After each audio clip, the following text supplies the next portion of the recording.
আমাদের কেউ বন্ধু না, আপাদের বন্ধু হইতে পারে, আমি জানি না। আমি দুইটা প্রশ্ন, আপনি আমাকে বলেছেন যে এক সেকেন্ড, আপনি আমাকে বলেছেন আওয়ামী লীগ আমার বন্ধু হতে পারে। আচ্ছা তাহলে যেহেতু আপনি আমাকে একটু ব্যক্তিগতভাবে প্রশ্নটা করলেন, আমি আপনাকে একটা ব্যক্তিগত প্রশ্ন করি, আপনার বয়স কত? না, আমি এই প্রশ্নের উত্তর আপনাকে দিচ্ছি না। এই মঞ্চ থেকে স্লোগান এসছে একটা একটা লিগ ধরে ধরে জবাই কর। তো তাহসিন বলেছিল যে এটা একেবারেই হয়নি এবং আমি না জেনে বলছি, আমার কানে হয়তো ওটা রয়ে গেছে, বলেছে একটা একটা লিগ ধরে ধরে জেলে ভর। না, স্লোগানটা ছিল একটা একটা লিগ ধরে ধরে জবাই কর।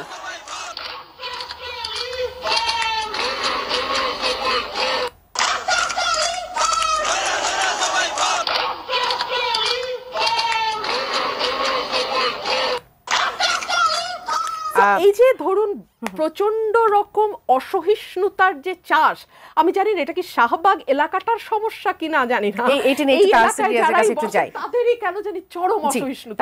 আপনি বিভিন্ন ক্লাস্টারের কথা বলছেন, এটিও কি সেরকম কোনো ক্লাস্টার থেকে এসেছে? আমি দেখেন, আমি একদম স্ট্রংলি বলতেছি এখনো, ঠিক আছে? আমি জানি না এই কন্টেন্ট এডিটেড কিনা। এটা চ্যানেল 24 এর একটি কন্টেন্ট, চ্যানেল 24 এর যে কোনো কন্টেন্ট আর you can edit sound, but whatever, আমি সেই জায়গায় যাচ্ছি না। আমি দেখেন, আমি স্পষ্ট যেটা অফিসিয়ালি এন্ডোর্স করার একটা ব্যাপার আছে, আমি অফিসিয়ালি এন্ডোর্স করতেছি, যেটা অফিসিয়াল কোনো স্লোগান না। আমি একটু বলতে হবে, আমাকে একটু সুযোগ দিতে হবে। আপা যেহেতু দেখিয়েছেন, ডেফিনেটলি একটা এভিডেন্স নিয়ে এসেছেন। আমি কেন চ্যালেঞ্জ করছি দেখেন, আমি বারবার বলেছি এখানে ডিফারেন্ট ক্লাস্টার্স আছে। আপনাকে বুঝতে হবে যে এখানে জুলাই আগস্টের সাথে কানেক্টেড মিনিমাম 36টা 38টার মতন সংগঠন আছে, এবং যেটা হয়েছে এটা ডিফারেন্ট ক্লাস্টারে তারা বিভক্ত হয়ে বিভিন্নভাবে স্লোগানগুলো দিয়েছে। তবে অফিসিয়ালি এই স্লোগানকে আমরা কেউ ওন করি না। আমি জানি যে আপাতত এটাই জানতে চান যে আমাদের এই জাতি বা আমাদের এই সোসাইটি বা আমাদের এই জেনারেশন যেন এই স্লোগানটাকে ওন না করে। আপার কিন্তু মোটিভেট, আপা যে সমালোচনাটা করতেছেন এটা শুধুমাত্র যে আমাদেরকে মানে ডাউনগ্রেড করার জন্য সমালোচনা, এটা না, উনি চান না যে আমরা এটাকে ওন করি। আমি তো এটাই কাজেই আমি এটা ক্ল্যারিটি দিচ্ছি আপনাকে, এই ধরনের জিনিস আমরা কেউই ওন করি না। আচ্ছা, আজকের বিষয়টা নিয়ে একটু প্রশ্ন করি, সেটা হচ্ছে যে জামাতে ইসলাম, হেফাজতে ইসলাম শিবির আজকে সবথেকে সরব উপস্থিত। আপা যদিও তখন বলছিলেন যে জামাত বলেছে যে আমরা দলগতভাবে সেখানে নাই, কিন্তু তাদের উপস্থিতিটাই আজকে স্পষ্টভাবে সরবভাবে দেখা গেছে। রাজনীতির নতুন সমীকরণের কথা অনেকে বলছে এনসিপির সাথে, আপনারও কি মনে হয় যে এটি রাজনীতির নতুন সমীকরণ হিসেবে? আমার মোটেও মনে হয় না যে এটা রাজনীতির নতুন সমীকরণ। আপনি একটু খেয়াল করলে দেখবেন যে এটা রাজনীতির নতুন সমীকরণ। এই ডটগুলো আপনি কোন ডটগুলো কানেক্ট করলে এখান থেকে উত্তরটা এরকম আসতো, যদি আমরা এখানে বিএনপিকে কোনোভাবে প্রত্যাশাই না করতাম, এক, অথবা আমরা কোনোভাবে যদি বিএনপিকে এখানে না ডাকতাম, দুই, অথবা আমরা কোনো না কোনোভাবে কোনো না কোনো টেকনিকে কোনো না কোনো সিস্টেমে যদি আমরা বিএনপিকে অ্যাভয়েড করতাম, তিন। এই তিনটার কোনোটাই ঘটে নাই। গতকাল রাত্রে সার্জিস থেকে শুরু করে এই আন্দোলনের যারা মানে যারা এই আন্দোলনকে এক্সিট করেছেন, এই আন্দোলনকে যারা সামনে রেখেছেন, এটাকে অ্যাপিস করেছেন, সবাই কিন্তু বিএনপিকে ওপেন প্ল্যাটফর্ম থেকে হচ্ছে এটার জন্য তাদেরকে ডেকেছে এবং তাদেরকে বলেছে এটার জন্য আসতে। কাজেই এটাকে আমরা নতুন রাজনৈতিক সমীকরণ হিসাবে দেখতে চাই না। এটা একটা বিশেষ উদ্দেশ্যকে সামনে রেখে, একটা স্পেসিফিক এজেন্ডাকে সামনে রেখে এখানে সকল রাজনৈতিক পক্ষ, রাজনৈতিক দল এখানে এসছেন।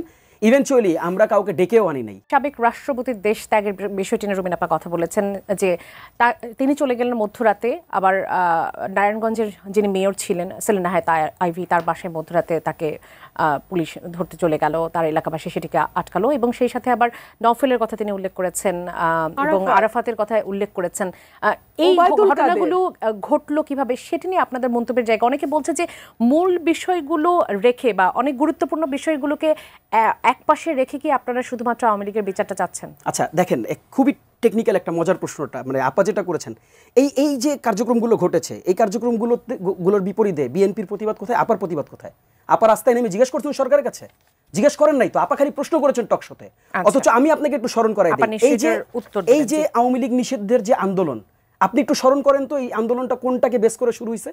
এই আব্দুল হামিদ যে দেশ থেকে চলে গেল, এটাকে কাউন্টার করা, এটার জবাব চাওয়ার ক্ষেত্রেই কিন্তু, জবাব চাওয়া থেকেই কিন্তু এই আন্দোলনের শুরু হয়েছে। কাজেই আপনি যেই বাইনারিতে আমাকে ফেলতেছেন, আপনি যে প্রশ্ন আমাকে করতেছেন, ওই প্রশ্নে আপনি জর্জরিত, আপনাকে উত্তর দিতে হবে যে আপনি কেন আব্দুল হামিদ পালায় যাওয়ার পর রাস্তা নামেননি। আমরা তো ইন্টারিমের কাছে জবাব চেয়েছি, আমরা তো ইন্টারিমের কাছে আমরা স্লোগান দিয়ে বলেছি যে ইন্টারিমকে এটা জবাব দিতে হবে। ইন্টারিম মানে ইন্টারিম জবাব দিতে আর ঊর্ধ্বের কোনো সরকার না। ইন্টারিম আমাদের কাছে মানে অ্যাকাউন্টেবল। কাজে ইন্টারিমকে এই প্রত্যেকটা যে যতগুলো নাম আপা উল্লেখ করেছেন, এরা তো আমাদের কেউ বন্ধু না, আপাদের বন্ধু হইতে পারে, আমি জানি না। তা আমাদের তো কেউ বন্ধু না। তা তারা যদি পালায়া যায়, এটা পালানোর ক্ষেত্রে তো আমাদের কাছে মনে হচ্ছে, আপনি দেখেন যতগুলো ঘটনা ঘটেছে, প্রত্যেকটা ঘটনায় আপনি এনসিপি থেকে শুরু করে আজকে যারা বিভিন্ন আন্দোলন সংগ্রামের সাথে যারা যুক্ত, তারা সামনের দিকে এসে এটার প্রতিবাদ করেছেন। কাজেই এই প্রশ্নের উত্তর আপনি আমার কাছে যদি জিজ্ঞেস করেন, আমাকে যদি নিষিদ্ধ করা হয় তাহলে কি সমাধানটা পাবেন? আমি তো শেষ করি, এই অংশ খুব বেশি সময় পাবো না। এই বাংলাদেশে যতগুলো ইন্টারিমের যতগুলো ব্যর্থতা, এই ব্যর্থতাগুলোর জন্য আমরাই প্রতিবাদ করেছি। আমরাই প্রত্যেকটা জায়গায়, এই যে বিচারের জন্য, আমরা তো বিচারের জন্য আমরা 2 তারিখ সমাবেশ করেছি, আপনি 2 তারিখে বিচারের জন্য বিচারকে কোর্ট করেছেন। আমি আরেকটা প্রশ্ন জাস্ট করে ছেড়ে দিই, সেটা হচ্ছে যে দেখেন, আমি আপার কাছে স্পষ্ট বলতে চাই। আপা বলছেন যে আমরা যখন বলতেছি জনগণ এটা রায় দিবেন, আমরা যখন বলতেছি, আপা বলতেছে তোমারে কোন জনগণ বলছে। আমি আপার কাছে প্রশ্ন করতে চাই, আপা তো বিএনপিকে রিপ্রেজেন্ট করতেছেন, এখানে ডেফিনেটলি বিএনপিকে রিপ্রেজেন্ট করতেছেন। আপা যদি বিএনপিকে রিপ্রেজেন্ট করে থাকেন, তাহলে মির্জা ফখরুল আজকে যেটা বলছেন যে সারা দেশের মানুষ আওয়ামী লীগকে চায় না, তাহলে আমি এই প্রশ্নটা করতে চাই, তাহলে মির্জা ফখরুলকে কোন দেশের মানুষ বলে দিয়ে গেছে যে আওয়ামী লীগকে তারা চায় না? মির্জা ফখরুলের কাছে যেই জনগণগুলো, যেই মানুষগুলো বলে দিয়ে গেছেন, আমাদের কাছেও সেই জনগণ, সেই মানুষরাই বলে। অসংখ্য ধন্যবাদ। কারণ সমস্যা নেই, আমি জাস্ট টক শোতে কেন বলছেন, প্রতিবাদ কেন করছেন না? আপা দুইটা প্রশ্ন, এই অংশ পাবো না, খুব বেশি সময়। দুইটা প্রশ্ন। আপনি আমাকে বলেছেন যে এক সেকেন্ড, আপনি আমাকে বলেছেন আওয়ামী লীগ আমার বন্ধু হতে পারে। আচ্ছা, তাহলে যেহেতু আপনি আমাকে একটু ব্যক্তিগতভাবে প্রশ্নটা করলেন, আমি আপনাকে একটা ব্যক্তিগত প্রশ্ন করি। আপনার বয়স কত? না, আমি এই প্রশ্নের উত্তর আপনাকে দিচ্ছি না। আচ্ছা, আপনার বয়স যদি আমি ধরেও নেই 30, ম্যাক্সিমাম 30, আপনার বয়স যখন 13 ছিল তখন থেকে না আমাদের এই যাত্রা শুরু হয়েছে। তো আপনারা 36 দিনে আওয়ামী লীগের বন্ধু হয়েছেন না শত্রু হয়েছেন না কি হয়েছেন বলতে পারবো না, তবে আমরা মনে করি বাংলাদেশে ভিন্ন মতের রাজনীতি থাকতে হবে, এবং ভিন্ন মতের রাজনীতির কোএক্সিস্টেন্সটার নামই হচ্ছে গণতন্ত্র। কোন ভিন্ন মত এটা? সেটা ভিন্ন মতটা কোনটা? সেটা সেই ব্যাখ্যা তো আপনাকে আমি দেব না। এটা তো টকশোর ব্যাখ্যা দেবেন আপনি। আপনার বয়স যেমন আপনি বললেন, এটা তো ব্যক্তিগত প্রশ্ন, আমি সেটা কেন দেব? ব্যক্তিগতভাবে বলবেন আওয়ামী লীগ আমার বন্ধু হতে পারে। আমার বয়স কত? আপনি যেমন বলতে পারেন আওয়ামী লীগ আমার বন্ধু হতে পারে, আপনি জিজ্ঞাসা করতে পারেন আমার বন্ধু হতে পারে, আওয়ামী লীগের ডিসকাশনে আপনাকে প্রশ্ন করতেই পারি যে আওয়ামী লীগের ডিসকাশনে আমি জিজ্ঞাসা করতে পারি সম্ভবত তখন থেকেই আমাদের এই